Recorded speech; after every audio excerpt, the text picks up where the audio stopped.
Hello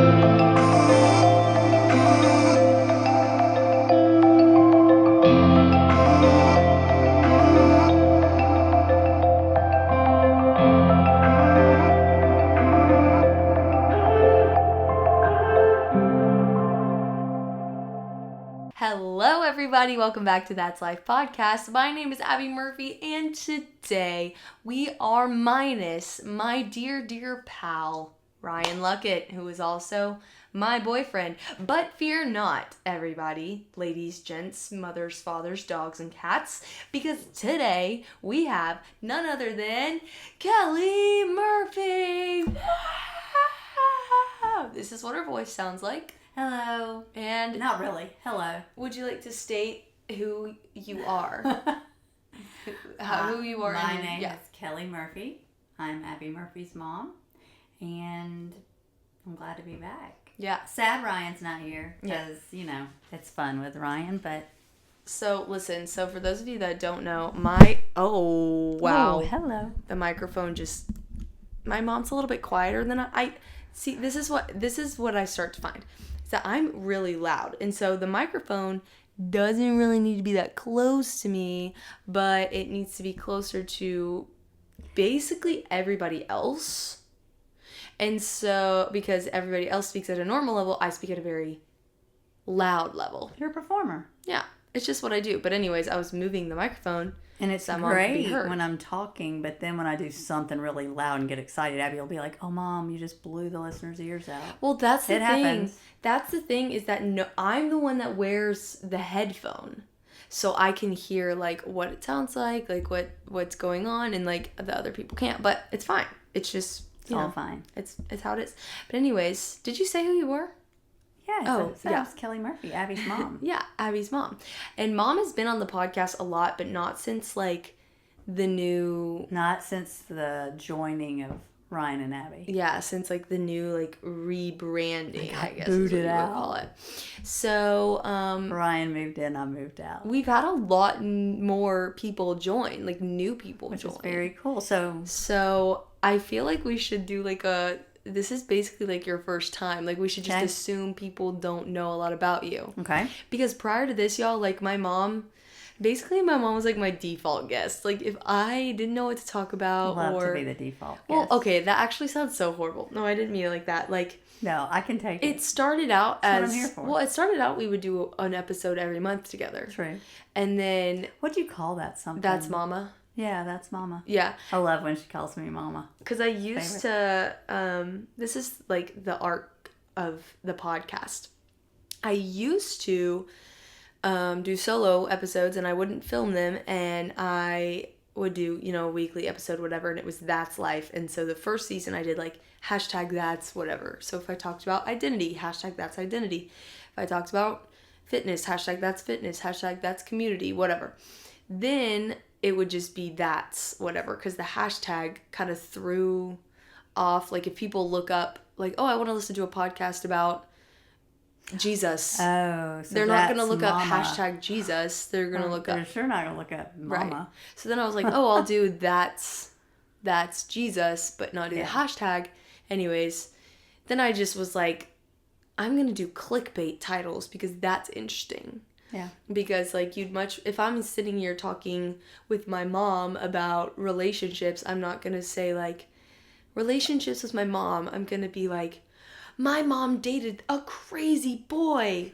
And people are going to be like, what? And then they're going to click on it and end up hearing about Jesus. Both ways, they're hearing about Jesus. True. You see what I'm saying? Yeah, you got to get them in. But anyways, my mom was my guest and I invited her on. Then as I kept doing it for a year and some time in, I was like, hey, I don't really know what to talk about. You want to come on? And then Mom would just come on. And it would be the best podcast ever. I thought you were going to talk. That's sweet. I thought you were going to talk about the time that she went to Hawaii for Maymester.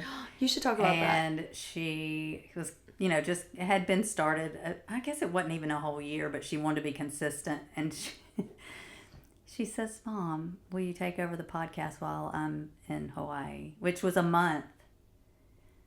And I'm not, I love to talk and I love all of that, but this is not what I do. So, of course, what did I do? I did it. And Dad did it with me. Abby's dad did it with me, and it was really kind of fun. We enjoyed it. She had to really give us some tutorials on how to get all this stuff started. It's not just as easy as you think. It's not just literally clicking a camera. Yeah. So it was interesting, but we had some fun times on there. So I want to ask you a question. What is it like hosting a podcast with your significant other? Because I know what it's like for me, but you've had 5 episodes now? Mm-hmm. What is it like for you and Dad? What is that dynamic? Well, it's funny because we're so different. Yeah. And I'll never forget the one when we would do intros and coming in, and I wanted to have fun. I'd be like, "What's up, potty people?" And Dad's like, quit. You can't do that. Dad's more... He's so serious. He's not even well... No, he is, I guess. But he can't, he isn't all the time, but he's like... He's one of those people who, if you don't know him very well, you're like, he's so quiet and serious. Yeah. And then if you do know him, you're like, goofball. Yeah, so that was fun but it was good. It was just good doing something together, and making you sit down. It is kind of nice. It makes you sit down and talk. Well, and it was cool for me, too, because I would be in Hawaii, and every week I would get an episode from my parents, which was cool, because I was like, aw.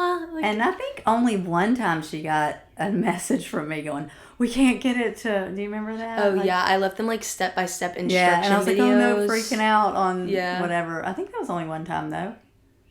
Yeah. But we worked it out. Good. We worked it out. I was very thorough in how I explained how to do the podcast, because I was like, okay, they're going to need We had a couple of episodes at the beach, or at least one, when he and I were at the beach. We did an episode, and when we were in y'all Orange went to the beach? Yeah, and we had one there. Oh, yeah. Of course, it wasn't on, we weren't doing screens and stuff. We just... Yeah, we're really high-tech here now. Oh, gosh, I would have been more intimidated if I had this. My goodness. It's really whole nother level. But it was fun. It's not all that, people make it seem. It seems really daunting, but once you just need to get a microphone, something to record the sound on, and then if you want to do video, then a video. And it's really, I don't know, maybe I'm just more tech savvy, but it's really not that hard. It's just scary. Well, I think that when you don't have to not care about all the... I mean, yeah, we don't really have a budget or anything for this whole stuff, so it's pure joy at this point of just, I want to do this. And so there are things where it's like, okay, if it's not exactly the way that you want, you can't stress about it, because you shouldn't stress about anything anyways, but this isn't your job. This isn't this is an after responsibilities activity, which is weird to think about it, because I am so passionate about it. Yeah, well, you just have to always remember why you're doing it. Yeah. You're not doing it for the way you look on a screen. You're not doing it for... Did you ever have, something like this growing up that you were, really passionate about? Not they didn't have anything like this. Well, yeah, not like this, but, for your time. I was back in the... Back in the day. Stone Ages. Long time ago. What was I passionate about? When George Washington was president. I'm so old. If I wasn't old feeling when I started the podcast, I feel ancient now. Mom is not old.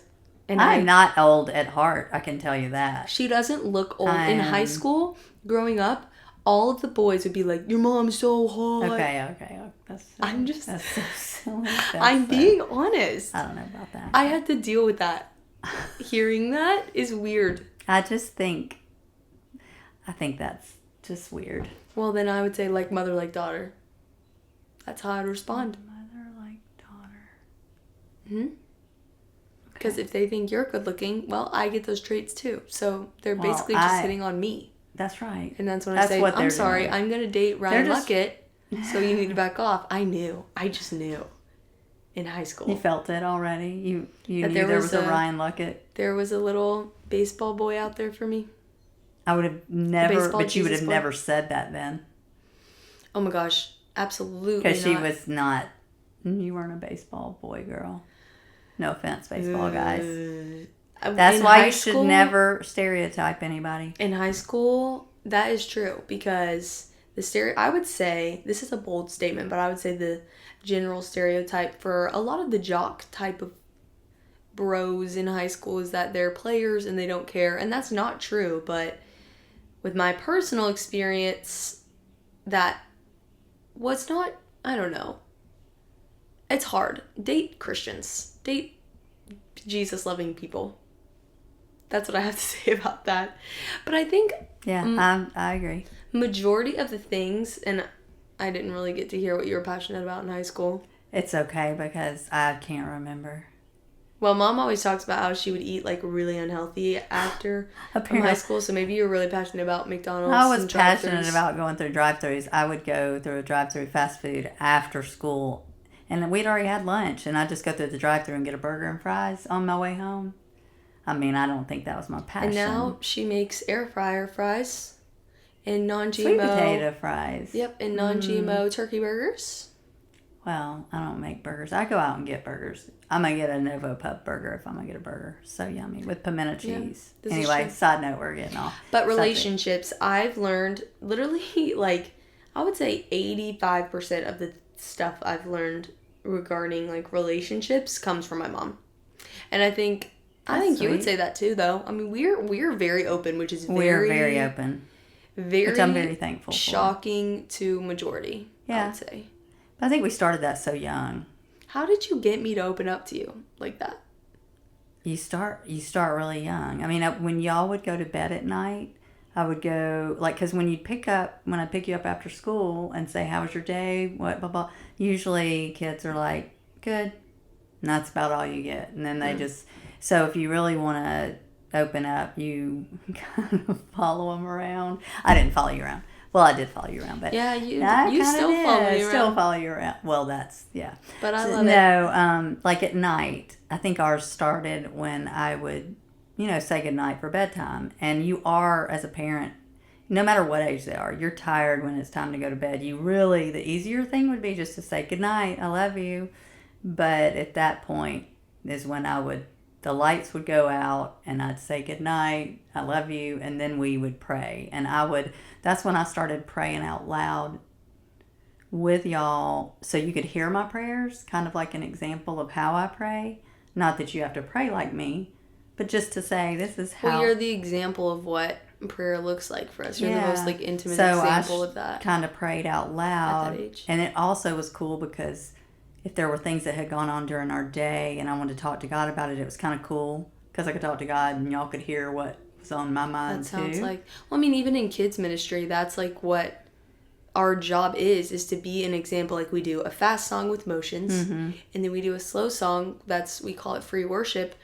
And, it's important that the leaders and the older people are an example for the K through 5th graders of what worship looks like. Right. And it looks different for everybody, but I'm very mindful of like raising my hands and closing my eyes and outwardly expressing like this is a way that you can love the Lord and worship the Lord, and that's an example of that, even if I'm not super connected to the 5th time I've heard that song that morning. It's like, but this is the first time these kids are experiencing this. That's true. That's like what you did. It's not like you were like, this is the formula. No, that you have to pray like. Well, and then y'all would pray. So I would do mine, and I remember that. I would have a checklist of like. You would pray yours, and then and then after the prayer, lights are off. Something about the lights being off, and then there's questions. That whole, you go back to how was your day at school.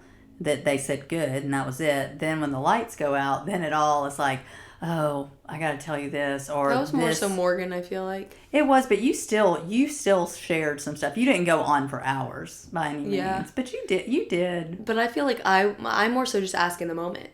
Well, that's fair. You didn't do as much, but we did the prayers. That was consistent. I've always just been ready to go to bed when I'm tired.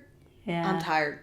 Oh, you know what I did? This is not Abby as a older. Well, I don't know. We lived here and I still did it some. But sometimes if she'd have trouble going to sleep at night. Oh, I remember being so scared. She would be scared. And there was something about it. When I would just rub her forehead when she was laying there. I'm like, it's sending me back right now to my happy place. And so yeah, you're right. I don't know that I'd have to talk to you a ton, but I would just sit there and just do this.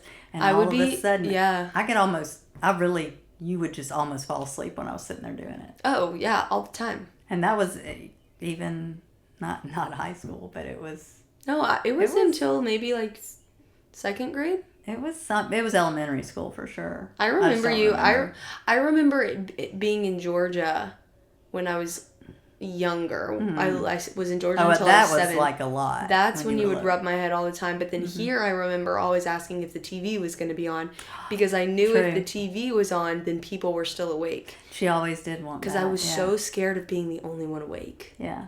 Which is so weird. I know. That is weird, because we were always trying to be quiet. She's like, no, I like the noise. Oh, yeah. Yeah, which is, I think, why I can fall asleep literally at like a concert now. Which is good. Because I just always wanted noise. Like, I would ask if the TV was on, but it was because I knew if the TV was on, people were there. Yeah. Not because I wanted the TV on. Right. Well, going back, though, to finish up, why do you think we talk openly? Which I know there's a lot to your personality that makes that why it happens, too. Mm. You know, it takes two to tango, right? So, but that one friend of mine that I talk about all the time at the gym, that she had 3 daughters older than my kids. You know, they were already grown. And she said, my one bit of advice to you is, if you want your kids talking to you, do not react when they tell you things. Mm. And I just really held on to that. I wasn't always successful. I mean, because sometimes you're just human. But I tried really hard not to react to even if you're opening up to share something, you need to sit there and try to say, okay, so how do you feel about that? Or what was that like? And I mean, it's hard because there are some things you're like, how do you know like when to stop asking? Like, on those days where I was like, good, like, how would you know, like, do I need to pry and ask more questions, or do I need to not? Mm. Or would you even think like that? Or would you just be like, I'm tired today, I don't feel like... No, this is where I might not have always done great with it, because I don't like things left. I like to get things out in the open, and that's probably part of... That's how I am. I can't, like...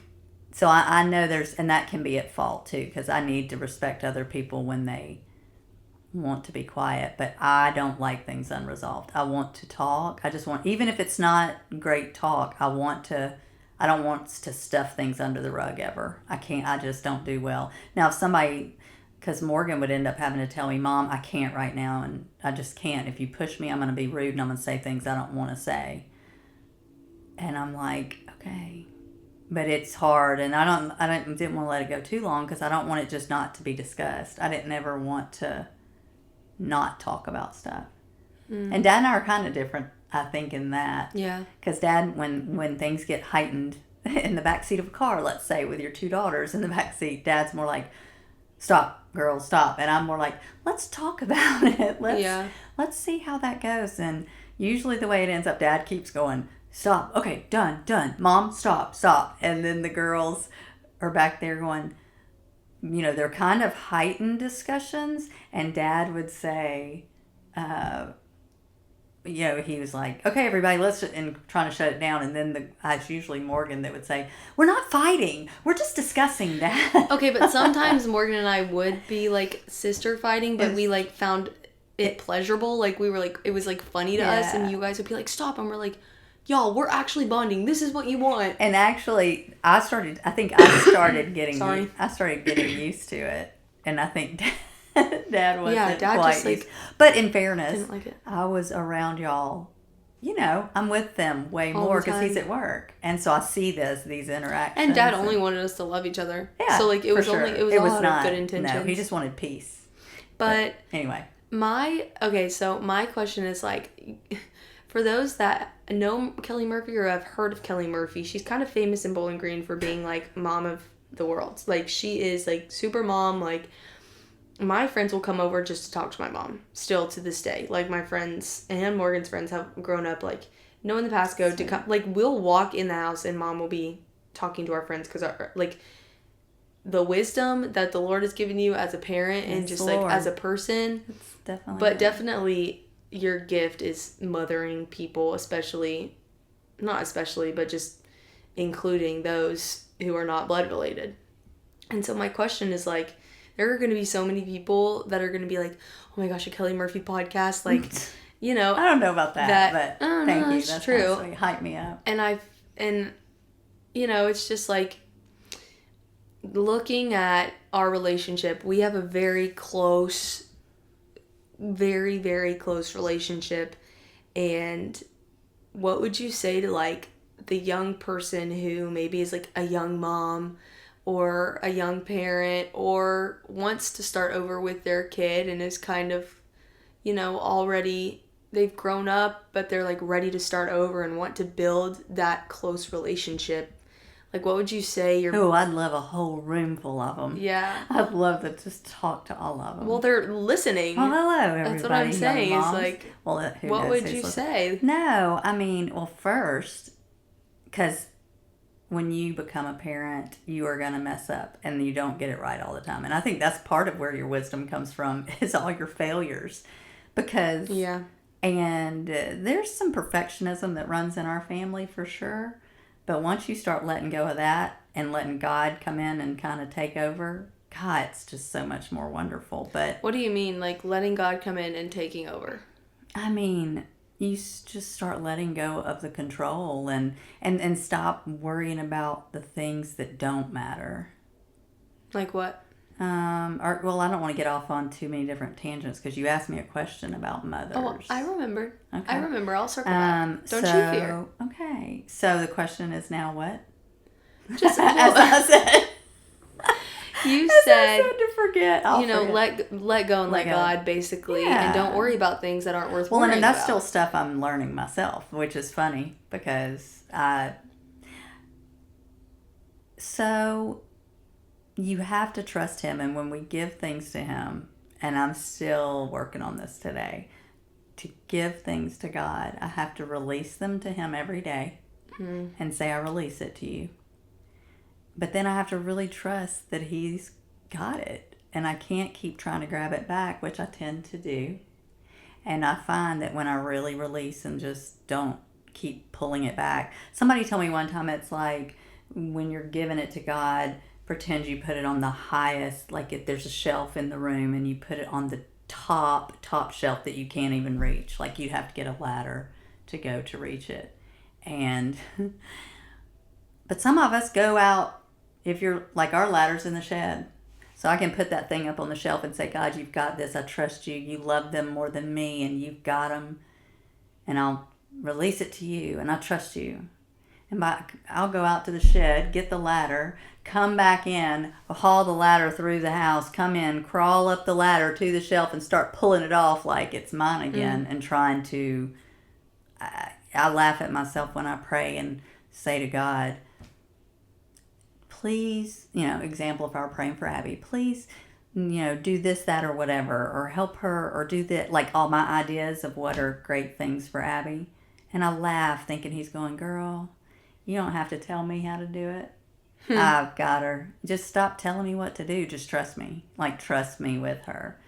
Until you're a mom, people, you're not going to get all this stuff until you have these precious people that you adore, these gifts. So anyway, but yeah. So releasing things to God, letting Him be in control, letting Him guide it and trust Him that He's got it. Did that really answer? I mean, and that's what you would say to the...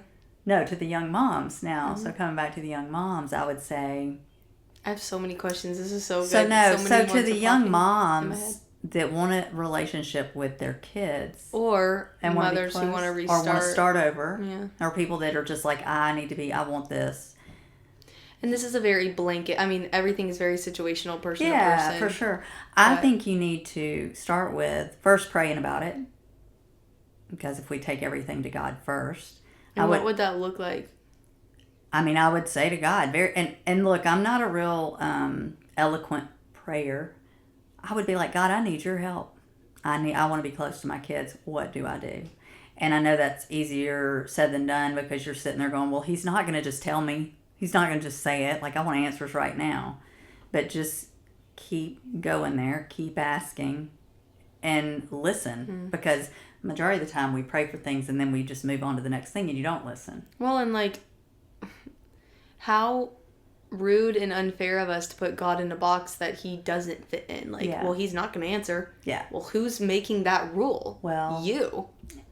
And you know? also remember that God surrounds you with people, godly people, and older, younger, sometimes all kinds of people that will bring those answers to you. They don't, everybody's listening for God, but sometimes God's voice comes through Abby to me, and sometimes God's voice comes to me from Abby to I get what you you're get saying. both ways. I'm sometimes picking up what God, you're putting down. So, but I mean, I do that too because, like, we need to pray bold, specific prayers that seem unrealistic and fairy tale like, because my God is powerful and can do anything. And sometimes I feel like I set myself up to not be discouraged. Yeah. Because I'm like, well, what if God doesn't do this? Then does that mean, and you start questioning, like, well, does that mean that he's really listening? Does that mean that and it's like, you have to have, and I'm speaking to myself, like, enough faith. You have to have faith the size of a mustard seed. That's all it takes to truly believe that God can and will do anything that he wants to do. Anything. Everyone, like, I always say, like, oh, you can pray and you may not hear the words in response, but you may. Right. And if that's what God wants to do, like, if that's how God chooses to answer, that's how he will answer. Now, has that personally happened with me? No. But I want to become such a bold prayer that people look at me and they're like, she's crazy. Pray. Like, what she believes is so out of this world. That is Right. insane. And it's like, yeah, it is out of this world. That's literally the point. Try thanking him for it before he's even given it to you. Yeah. Talk about, That's so good. Thank you. I've started this on a few things that I'm praying for lately. Thanking him, especially the ones, I think I'm doing it on the ones that I really tend to worry about, which I don't want to worry. So I will say, I thank you in advance for, healing this or that, or thank you in advance for taking care of this. I thank you because that is telling him that I know he's going to do it. And I'm just thanking him ahead of time for what he is going to do. And that kind of gives that confidence and bold, whatever. But So prayer. Start with prayer. so prayer. Mm-hmm. So start with prayer with the new mom. Yeah. So prayer with the new mom. You said I was like, wait, I'm following you. I'm So coming. prayer. There's a little age difference here. No. Talk to your husband. And because to me, so God first, prayer, your husband next, because these are your children together. And what do you do if you don't have a husband? If you don't have a husband and you're a single mom by yourself, then obviously that's not the step you'll take. Because Yeah. I'm meaning, like, I would say seek wise counsel in some way. well, and that's where I was going to come back to next after the okay. husband. So we'll get to that. So skip this step if that's you, because we'll come to the other. But I think just if you are married, or, well, now everybody has a father, and some people that are single moms still have their children involved with the dad, and they are co-parenting and raising. So I guess, if you are a single mom and you Again, do have... and this is where, like, all the situational Yeah, stuff situation, comes yeah. in. But if you do, sometimes they still work together in parenting, like switch weekends, and they still talk, and their goal for their kids are still to raise great human beings. So Right. it's still, so if that applies, then yeah, talk to him still, even if he's not your husband still. I would say regardless of your situation, the not doing it alone aspect. Yes, That's what yes. it is. But the reason I say talk to the husband is because when you're trying to, whatever you're going to try to do to be close to them, to be open, being on the same page is good.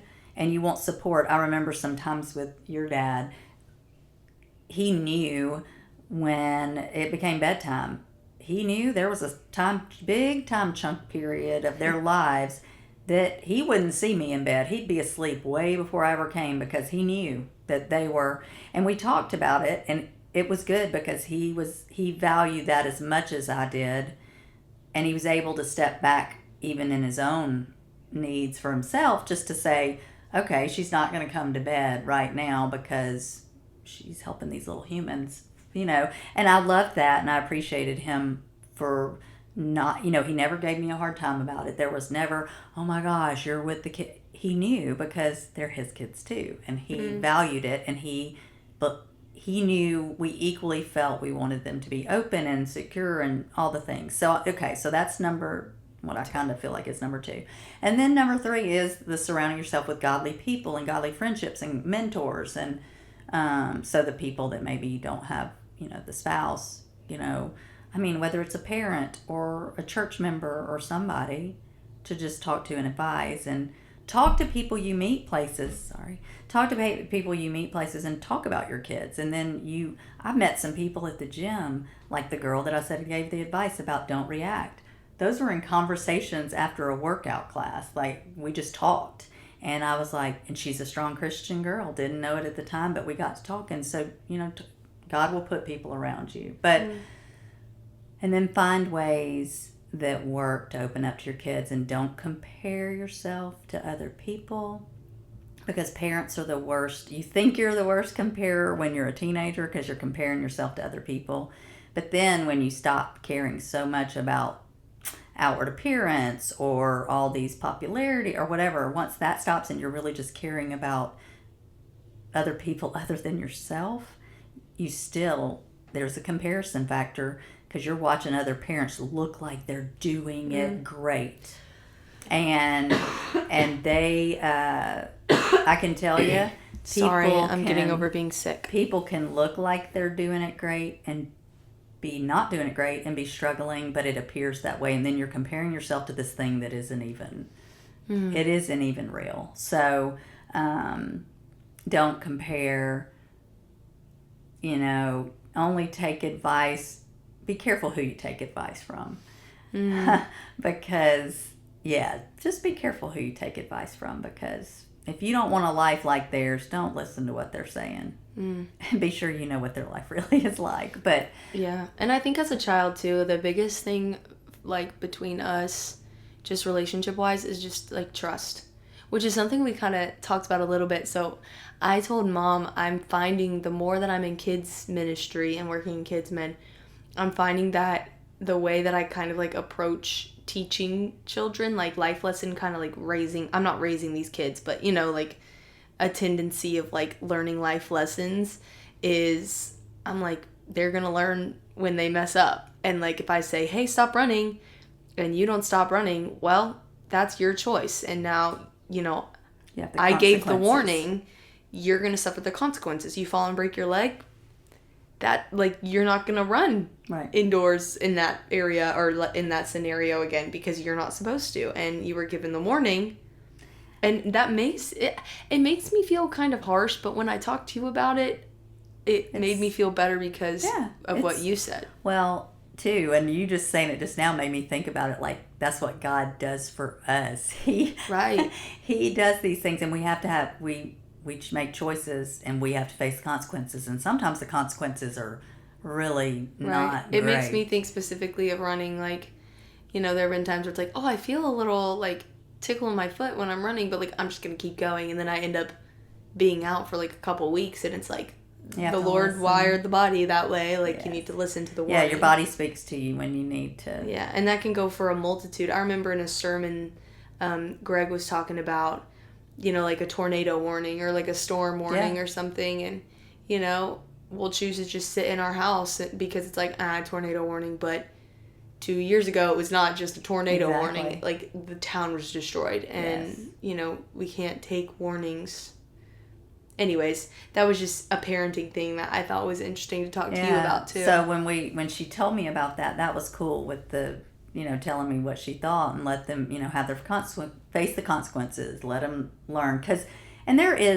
I probably messed up sometimes with that, and I told her, until you have your own children, I told her I was glad that she's seeing that now, because I think it's great tools for going into parenting when she gets to that point. So it's great to learn that this young. But also when they're your children and you hold that baby for the first time, and that baby is your baby. Whether you birthed it or adopted it, it's still your baby. And God has entrusted this to you. Like, it's a gift to you. And to me, that's one of your first ministry, like the first serving. That's one of my biggest things. If I got to do that first. That's how I'm serving. He allowed me to have these children. I'm not going to just treat it lightly. So, but anyway, I told her it's a lot harder, easier said than done, kind of when you're, and certain ages when they're younger and you just don't want them to go through the heartache, or you don't want them, you want them to not have to hurt so bad. But so I might have messed up a time or two on that. I'm saying a time or two, probably a million times. But there are some bigger things, like I was telling her, that there are bigger things that I'm like, oh gosh, no, I don't want that consequence for you, because that would be a horrible consequence. Or sometimes you just really get in more protective mode. But as I was telling her, as adult Abby and Morgan now that are adults, and I really am not having to parent them, but yeah, I'm going to love them. I'd say a little more so me, since I'm still living at home. But I'm going to love them the rest of their lives. And if I see, I mean, just think about it. If you see anybody you love, driving off the side of the road, you're going to try to help them. Right. You're not going to you don't just sit there and go, yep, keep driving. Yeah, that's just loving people. So I think that's part of adult parenting. It's just you love them and you have to learn how to pull back, and it's hard.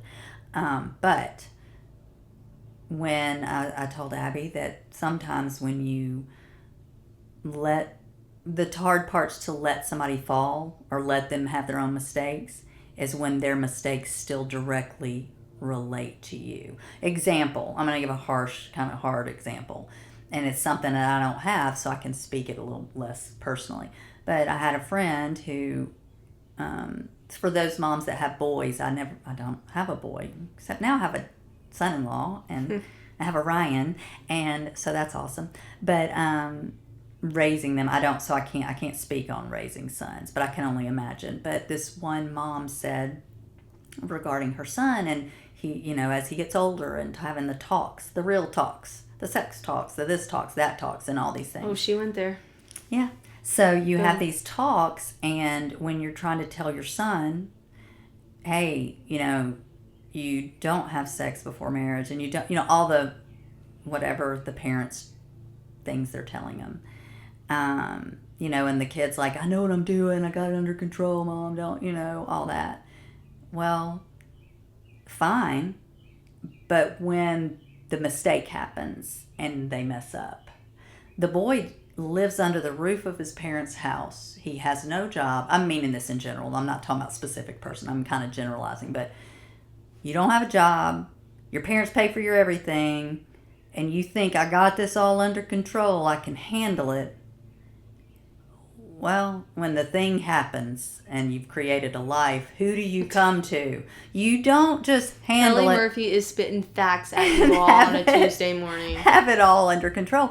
Well, you're going to go to your parents, and you're going to, hopefully if you're doing the right thing. And anyway, you're going to go to your parents, and you're going to ask for help. And so the parent, that's where I'm talking about the parent trying so hard, because it affects the parent. Because guess who then is paying for, child support, or I'm paying whatever. You don't have a job. I got to help you. Now, a lot of parents would just kick you out and say, you're done, you're gone. But I would probably say more times than not, your parents, So I think that's when it gets hard, when you say, let them fall, let them this, they'll learn. There are some situations where I don't want to take care of that, and I don't want to spend the money on that, and of course you don't want them hurting and you don't want them suffering, but also don't come to me with that. Like, I'm not ready for that. So that's what I meant. So, this is kind of on a side tangent, but I thought of the question I just had while you were talking about intercourse and all of those things, which I think is great and amazing. Never been scared of that. And I just meant you talking about it. I'm saying I've never been scared of it. I've never been scared of talking about it. Which then leads me but that's another podcast. Be the way that I am. But anyway, so as a mother, I listen to a lot of podcasts of young moms and the struggle with, being a stay-at-home mom and feeling like you aren't holding enough weight, and that it isn't an actual job, and kind of struggling with that identity thing. Are you gonna cry? No. Oh. I'm holding noises back because I know you're not wanting to make noises. I feel like I was going to Oh, no, it's make fine. a noise. No, like I felt like I was either going to burp and I was holding it in. Like, no crying, but I'm tearing up because I think I was either going to do, my voice was about to do something. I was trying to keep it quiet. That's okay. I've been harking over here. Because coughing. I know how you are at the noise. Oh, no, it's fine. I've given up on that. Okay. I share it with Ryan now, so he's trained me to be a little more lenient and not as nitpicky. Thanks, Ryan. But, yeah, can you kind of speak on that? Of like, have you... So identity as a mom, stay-at-home mom. Yeah, I just feel like a lot of stay-at-home moms struggle with that. Well, especially if like you're doing something personally for you. Yeah. And like a kid calls you and it's like, oh, well, I have to drop everything I'm doing right now and go because I'm a stay-at-home mom. Now, which phase? You know what I mean? Okay, like so phase of stay-at-home mom, probably when the kids are in school. I mean, whenever. Because there's different phases. Because when the kids are staying and they're not in school, you're busy. You don't have time to think about. You know you're doing stay-at-home mom, and you know your work is hard because you're running, chasing, doing like you don't have a minute. And then when they get to school age, and I did teach school prior to having children, so I worked before. I was a school teacher, and so, but then once I had the girls, I stayed home. And so those younger years, exhausting, fun, wouldn't trade them for the world, and I'm glad I did it. Once they went into school, there was a part of me that was like, am I supposed to go back to work or am I supposed to, stay home still for them? And I kept feeling I was supposed to stay home for them. And since I was a school teacher, I would go and I'd volunteer in the class and do things like that. All the things, the room mom, the stuff, the whatever, volunteer. And then, I started kind of pulling away from that when y'all were in middle and high school. Because I wanted them to have kind of separation from me, and so you know what I mean, have their own. It wasn't that cool. Y'all, I think even older elementary was kind of like, okay, you can chill out, not come so much. But so I think too at that point you're still, I guess you worry about people judging what you do, because like if I wanted to go to the gym to a class and then I wanted to come home and go to the grocery, I wanted to clean my house, or I wanted to do this. I felt like, for me, I always struggled because since Matt worked, this was my job. So I never felt like I could just chill. And there's this, a lot of people have this saying like, oh, what do you do? Sit around and eat bonbons. Like you don't do anything. Like, which is just so false. And it really, you wear all these hats. And it's so crazy because we only put that guilt on ourselves, because like never once has anyone in the family, like, no, Dad has always been like, your mother works so hard, he keeps his family together, and so it's just, but not everybody has that, which is so sad. And I'm very but I mean grateful. Even so though, like, we still are our own worst critics, because you've even true. Said like, I feel guilty if I don't do the dishes and do all the laundry and do everything. Well, and that's like when y'all got, as the kids get older, I've had friends call me out and tell me, you've got to let them do things. You can't just do it all for them, which I agree. I mean, I really agree. But there was this part of me that just was like, but I don't have a job. And this is what I do. And if I let them do it, then I'm not working. And that was on me. I mean, that's wrong. That's not right thinking. Right. That's very freeing to hear, I'm sure, for people feeling that way too. It's just, I think you just have to decide your value.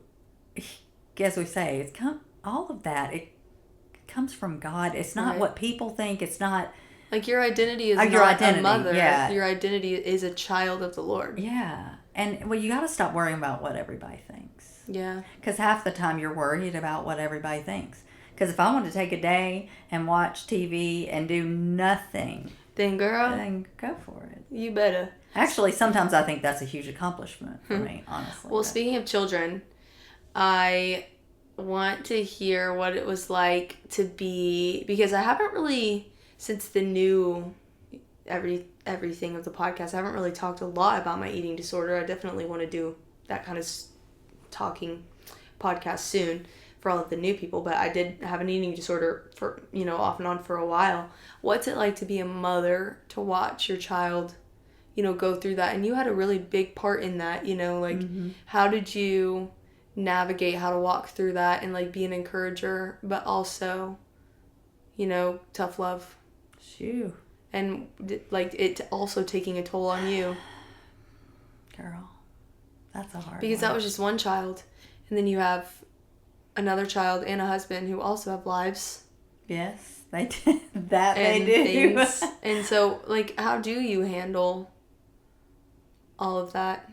Probably not very well sometimes. Oh my no, goodness. I'm kidding. I'm That's kidding. She's the best. No, you're sweet. I mean,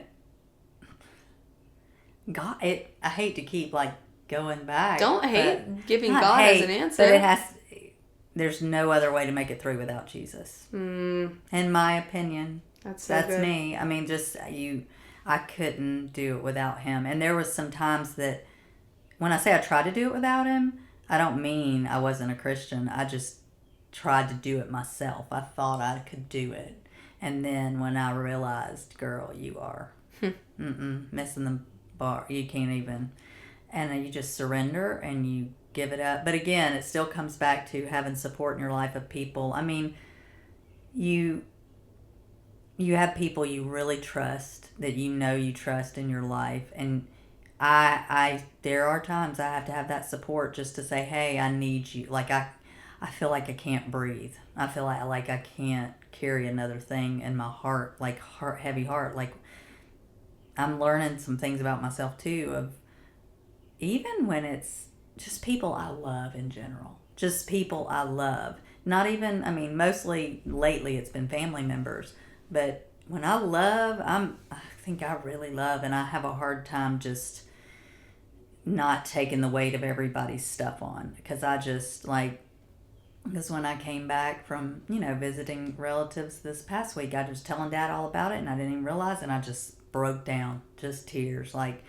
That's so good, though, because you've come a long way in that. I feel like it's a good. You need to cry, and you need. Well, my parents, I don't know if this has always been a thing, but growing up, like, I never saw y'all's emotions. I think, you wanted to guard us in the fact of, like, we want them to have happy childhoods, which is such a privilege that I can say that.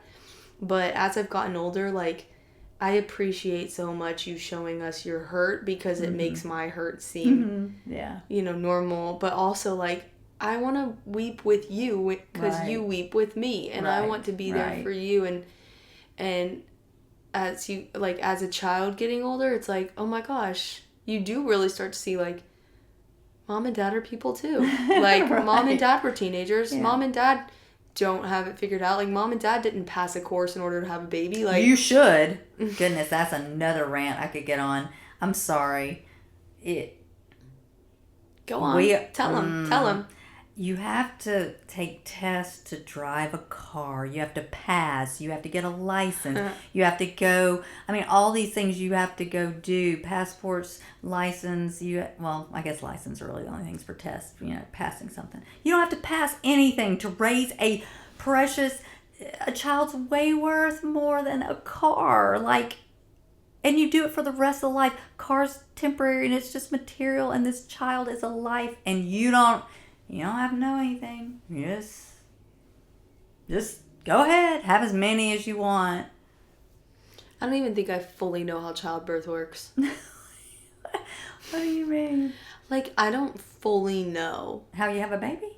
I mean, I know. You know how you make a baby. Yes, and I know, but I don't know all the logistics of, like, what's forming and how it, like, the stages and it's cool. Like, their trimester, like, I don't even know how long that is, like 6 weeks. Yeah, so 9 your weeks? first trimester. Like, I don't even know. Try 3 weeks. So 3 months. How many trimesters do we have? So there's. See, that's what I'm saying. There's so many unknowns. 40 weeks. You have a baby, right? Right. 40 weeks. Is that 9 months? Technically, it's 10 months. 10. Yeah, which I did know that. Yeah. We're going to have to do our research. No, but there's cool things like, it was in that sex class at the church. And Mom is loving that word today. No, in Ackworth, Georgia, at our church, they had all this course for 5th and 6th graders that was awesome, and I think everybody should do. It's called Created by God. And it was just how to introduce your children to all of that kind of stuff through God's eye, like how God intended it to be. Not how the world says it is, but how God intended it. And it's really cool. But they had, I think it was there that they had the actual every month of a baby, and they showed not real, but little, they had little, how the baby looks at this. Like you could touch them, you could hold them and pass them around. Like these little figures, these things. And it was so awesome. You're sitting there holding it going, okay, this is what it looks like there. And it was really cool. So there's all kinds of information and stuff you can get on that to see how that is. And it's really I will when the time comes. Right now I want to live in my ignorance. Yeah, fascinating though. Like fascinating. That the Lord it's created it like that. Just knit in the womb, so like perfectly.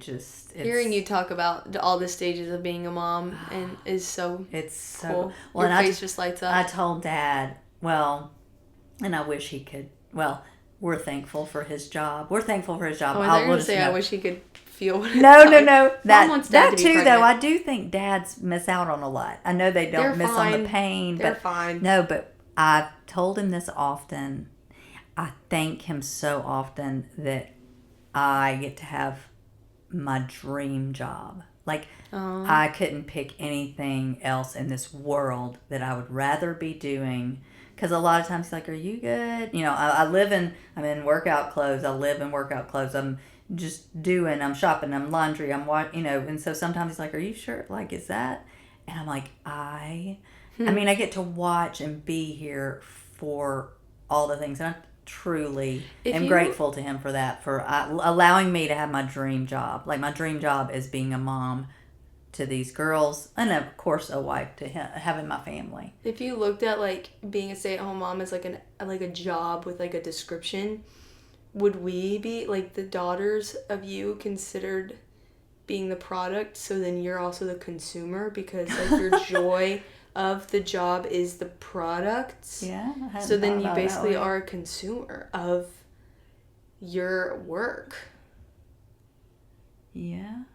Never thought about it like so that. Anyways, as we wrap up, deep, Ryan and I always do a high and low of the week. And I feel like we have only talked about me. Well, that's literally the point. Oh, well. It's not every day Kelli Murphy comes on. Oh my gosh. That's Life, New and Improved The podcast. way she says my name. Like. Kelli Lynn Adams Murphy. Or Adams Lynn. I'm just Kelli Adams Murphy now. Oh, she ditched the Lynn. Bye-bye, no Lynn. No offense, Mama. But. Dang. So what's your high and low of this week? Starting from, what's today? Monday? Mm-hmm. So last week. I was in Georgia last week. Yeah. With my mom and my sister-in-law, Laura. And that was just a high being with them. Uh-huh. And we shopped and did things, and we had lunches and dinners and talked and visited. So that was a high. Also, my cousin Mary Beth, I got to see her, and Kristen, her daughter, and that was awesome. So all that was high, seeing family, and got to see my brother. So wonderful, one of my brothers, and yeah, I guess that would have been my high last week because we had just got back from the beach, so I can't count the beach into that high. No longer can count that high. Yeah. But that was it because I was in Georgia all of last week, so that was nice. That's sweet. And my low. My low was probably when I got home and I just had my heavy, that was a big trip. That was a lot that you took on. So, and we, just a lot. But feelings are important and emotions are important. And now I will say that could have been a high too, though, because I needed to cry. I really can't remember when I cried. I mean, I cried little cries, like I do little cries sometimes, but I usually stop myself. I don't let myself full on cry a lot. So this was a full on. I'm proud of you. Yeah, this was a full on cry. So I guess that could be a low and a high. And when mom cries, everyone feels like it is just the worst because mom doesn't cry a lot, and so when she does, it's like oof. You can tell a little bit. People don't know. I feel like I'm an alien, and they kind of look at me almost like, what is she? It's wild. Doing? It's wild. Which is sad. I don't think I meant to ever do that. I think it just is how it rolls, how it be. My high was the wedding that I went to with Ryan because I was super fine. It was his sister's wedding. Mm-hmm. And did he I not officiated. Say that? I thought I said that. Oh, maybe you did.